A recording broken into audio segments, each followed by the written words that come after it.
Hey everybody, this is Perch. Got a lot to talk about. All right. Um, Here is, let's see, we got a question here. I got simple questions that doesn't get the whole answer. Okay, I don't know where this is or going.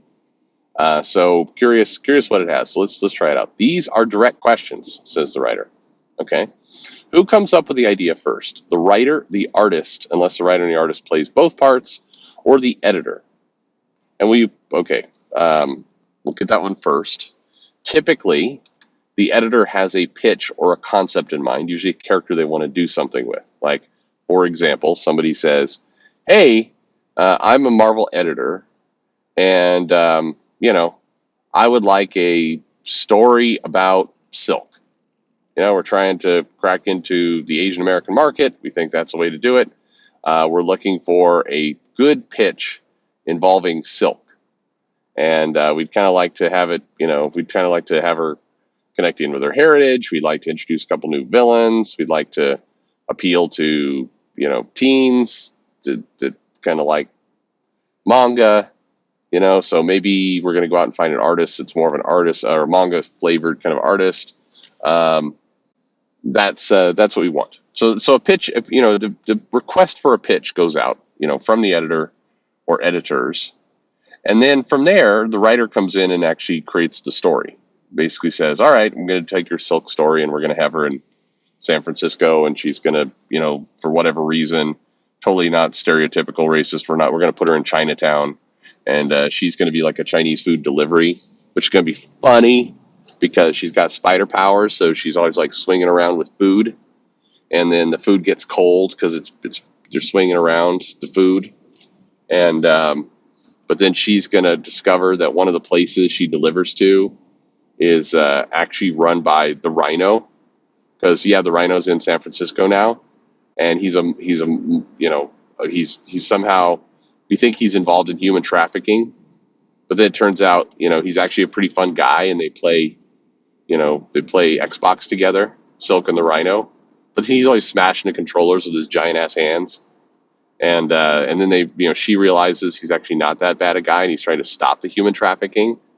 And the human trafficking are actually, as it turns out, members of Hydra, like an offshoot of Hydra, that are white supremacists. And so they get to beat them, but what they really want to do is get back to their Xbox game. And so in the solicitation, it will say Silk and Rhino team up to stop human traffickers, but what they really want to do is play Xbox. Will they ever get back to their Xbox game? And then we'll get a cover by I don't know, we'll get covered by Mark Brooks, and it will have Silk and Rhino on a couch, but the couch is kind of bending down because Rhino is so heavy.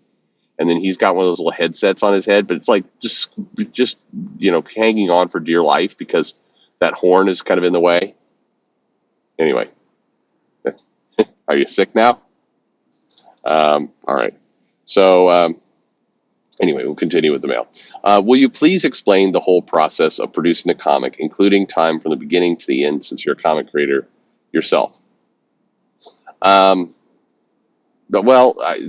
kind of the thing I told you at the beginning is kind of it. So like I said, the editors come out. Typically they reach out to a couple writers, say, hey, we're trying to do this. Do you have a pitch for me? The writers deliver a pitch. One is selected. Sometimes they only reach out to one. And then somewhere along those lines, maybe the writer has an opinion on an artist. Oftentimes the editor has an artist they want to work with. So they put the two together and they tell the writer, hey, we're going to put this person in, and then the rest is kind of a bunch of little, not nonsense, but it's a bunch of back and forth from there of timing and kind of all this just a bunch of silliness. And I'm sorry, then sorry, the writer fleshes out the script. There's usually notes. The notes come late. The script is given to the artist. Sometimes the notes come after the artist has already started drawing pages, and the artist has to edit, change things, and eventually the poor colorist and letterer gets squeezed at the very end and have to work super late to actually get this shit done. And then the comic gets delayed, even though everybody rushed to get it all finished. Then the editor's like, oh crap, well we can't release it in November. I don't know, we'll do it in March instead. And then the creative team behind it goes, okay, well, we finished like 3 issues, and this is supposed to be a 5-issue series, so do we keep going? The editor goes, no, just we're delayed, so go ahead and hold off on that 4th issue. And so okay. And the writer goes off and kind of looks for some other work, and the artist finds something else, and then kind of out of nowhere, the editor's like, hey, we're going again. So let's get that 4th issue. And the artist is like, well, fuck off. I've got another job, so I can't do it now. So like, oh, crap. Well, we'll find a new artist. And the writer often goes, well, let's get an artist that kind of looks stylistically the same as the original artist for, issue number 4. Actually, issue number 4 and some pages for issues number 2 and 3, because you had some notes and we have to redraw like a page or two. And the editor's like, nah, we don't need to find somebody that looks the same. Let's just let's throw this other person in here. And that's how comics are made, kids. All right. Back to the mail. It says, the reason I ask is when either watching or listening to some of the creators, both legendary and regulars, they seem to be holding some of the information back. Okay. Probably the stuff they're holding back is the bullshit that you just heard me talk about, which is, the kind of nonsense they put up with. So, if you're smart in this industry, you don't want to say things like, oh yeah, and then the editor doesn't get me notes on time, and then they randomly change the artist midway through because the comic had a delay, and the letter, was asked to really cram, kind of interrupt their vacation to, do these pages. Vacation. Anyway, they were interrupted to do these pages kind of at a breakneck speed, which also introduced some errors. Only to get a comic finished that then sat on the shelf for 6 months. But while it was sitting on the shelf, the editor didn't go back, and nobody actually went back and corrected that comic to make the errors that the letterer made because they were in a hurry better. So we just ship it that way. Like that's the stuff they hold back.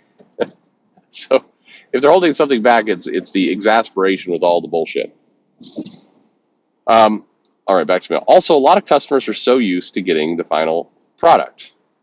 Okay. Sorry for being a Dan Downer. Is that a thing? Is that Dan Slott? Dan Didio? What kind of Dan are we talking about? But that's the impression I get. In order for the comic industry to survive, and it will via DC, Marvel, Image, and the indies, creators must teach the next generation of artists, writers, pencilers, colorists, letters, and editors. Sorry for asking you these corny questions. It's not corny, and you don't have to answer them if you don't want. Perch, I'm a grown person, so I'll understand. No, good questions. Look, that's kind of what goes on. So, what kind of lessons do, the generation of today need to teach the generation of tomorrow? Well, I mean, there's a few, but one of those that you probably don't hear a lot about on these channels, but I guarantee you everybody in comics who is listening, every creator who's listening to this right now can agree. Patience. Patience is a pretty good thing to learn. Putting up with this kind of nonsense will test your sanity and soul. And what you need to do is learn kind of the ability to figure out a way to move the ball forward anyway, not lose your mind in the process, have some discipline that you don't flame out and start screaming at people, because that's an instinct a lot of people like to have. And, basically figure out a way to get multiple projects, multiple plates spinning at once, because you never know when one of those plates just grinds to a halt for no apparent reason whatsoever. That's some good advice. Learn how to multitask. Actually, you've heard great. Look, there's from Kari Andrews to Zub to Johnson to Thorne to Pat Shan to Sean Murphy. We've had a ton of people on this channel, ton of amazing creators. Brett Booth, that's a great interview with great advice. There's advice in those interviews. They're giving you the right advice. And, it's be professional, even when, everybody around you is being an absolute jackass and can't get things done on time. It's not the time to be, to start to lecture your editor, even though they desperately deserve it. That lecture is not going to go anywhere anyway. So, be understanding. In my story of what I just said, of kind of how it works, you may have gotten the impression that I think the editor is the big dumbass in this entire process. Well, sometimes, but it's also worth considering that some editors are significantly undertrained, are doing 20 books. That's an exaggeration, but basically could do 4 books really well, but instead they're doing 12. And they're not given information. So up the chain, they're not being told, how the book is selling, what is going on in the overall portfolio. Many times the editor who goes, oh, sorry, we're delaying your book for several months. It's not that editor who made the call. It's higher up the chain who's making that call. There's a lot of factors in all this, and it's not how it sounds. So, the stupidity is often spread far and wide, I guess is a more negative way to say it. The glass half empty way to say it. So what do you do with all that? Again, patience, tolerance, just try but most importantly, get yourself lots of projects going. It's always healthier and it's easier mentally to put up with all this shit if you've got 3 or 4 projects. So if one starts to go haywire, you just pivot and work on one that's going well, and it keeps you sane, keeps you moving, and keeps you paid. So that's really kind of how it all works. But there's variations to what I said, but that's kind of the general flow of things. And by the way, it is why there's several errors and several mistakes and chaos as a fan or reader of comics that you pick up on. It's like, why is a comic like this? Well, because it was probably involved in that process I described. Anyway, let me know your thoughts, questions, anything you might have. Like and subscribe. I'm supposed to always say that. That's what brings the engagement. Thank you, YouTube, for your healthy advice and some healthy advice for you. Pay me. And thanks for listening.